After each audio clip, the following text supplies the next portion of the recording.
Hi guys, welcome back to another episode of PoGoTips. This week's Regigigas event was a very different event for me.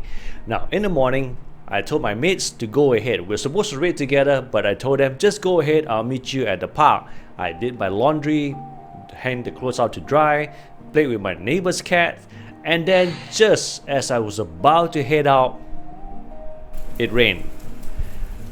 And it rained.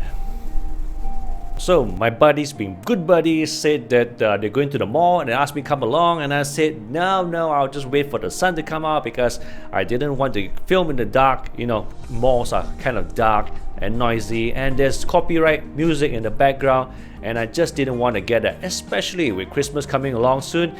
That was just a problem, and I just didn't want to film in the mall. I just wanted the park, and I'm not sure why, but every neighborhood, north, south, east, west, was just dry.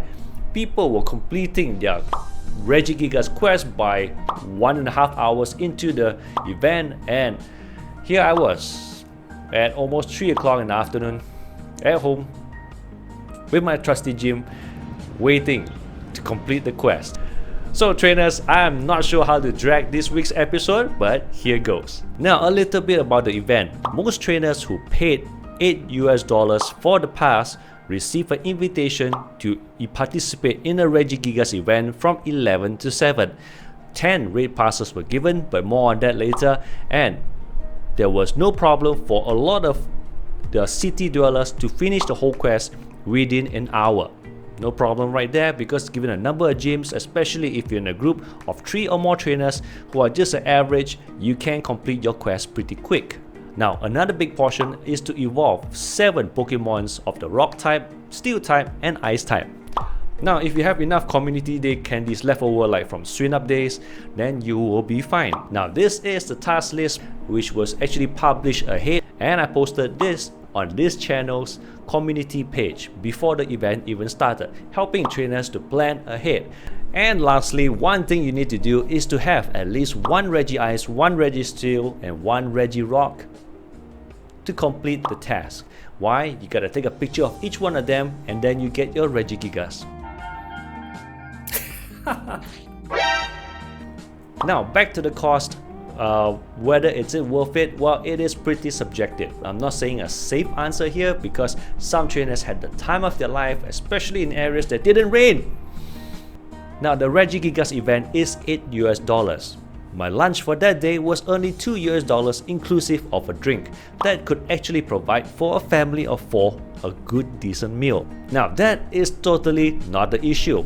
Nor many trainers that enjoy the day with their friends found it an issue, but the only thing that I have in contention, or I might disagree with, or I find kinda iffy, is that they gave only 1 free raid pass at a time. After a raid, at the next gym you spin, you get another free pass.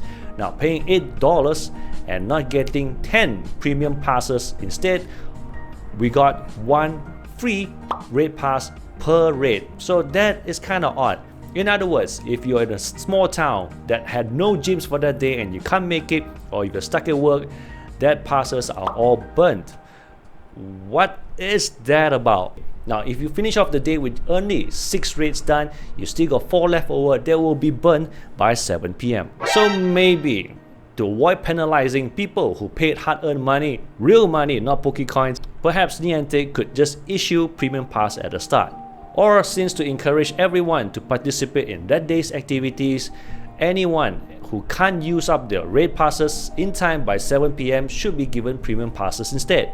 After all, it is what they paid for.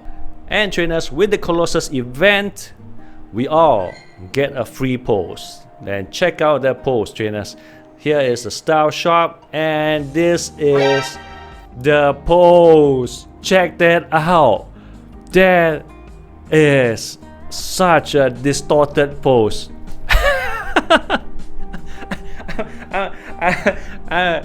What? I mean, how do I stand like that? Good grief. Wait. Come on. Yo, no. Fun fact. Do you know whose pose is that? That is Team Gold Rocket's Sierra's pose, the counterpart of Spark. Okay, now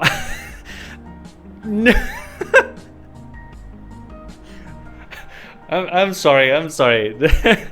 Okay, that is pretty uncomfortable. I am so changing the style. Oh boy.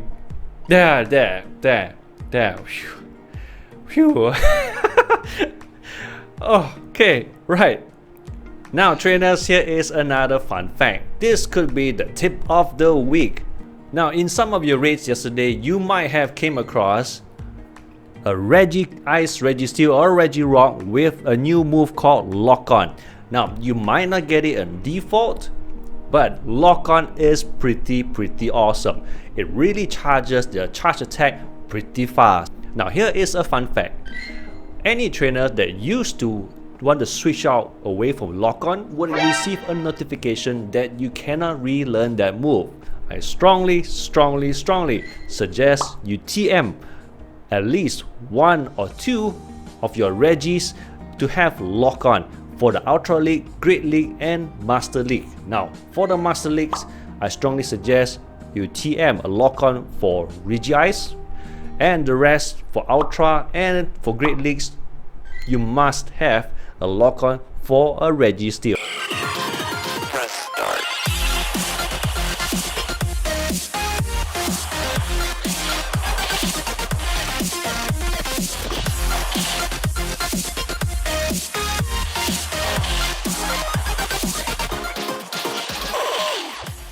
Now you might ask, does the Regigigas have the Lock On move? The answer is no. Keep in mind that the Giga Impact is 200 damage if you can get it off in time. Chances are in a PvP tournament or even against your trainer, you're not gonna get it off before you die. Press start.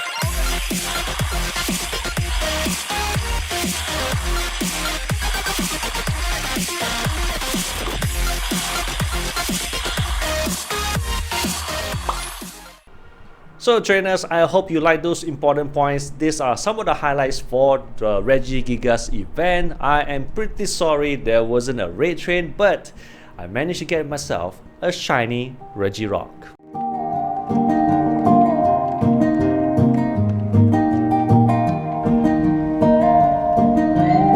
Sweet! It's almost 6 o'clock and it's still raining. Good grief, what a day!